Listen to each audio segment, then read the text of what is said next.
నకిలీ మద్యం కేసులో తనను ఇరికించే ప్రయత్నం చేస్తున్నారన్నారని నిన్న జోగి రమేష్ చెప్పారు. అసలు నిందితులను పట్టుకోవడం పక్కన పెట్టి చంద్రబాబు డైవర్షన్ పాలిటిక్స్ చేసే ప్రయత్నం చేస్తున్నారని ఆరోపించారు. నిన్న జోగి రమేష్ అసలు ఏమన్నారో ఒకసారి చూద్దాం.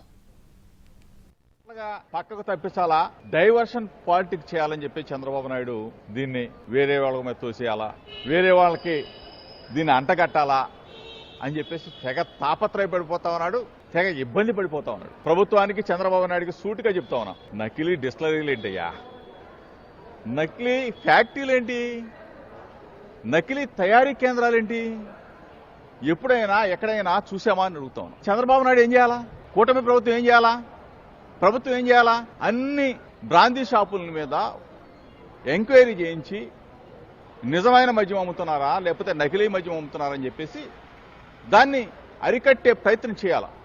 కానీ దీన్ని పక్కన పెట్టేశారు, దీని గురించి మర్చిపోయారు. దీన్ని ఎట్లాగట్లుగా పక్కకు తప్పించాలా.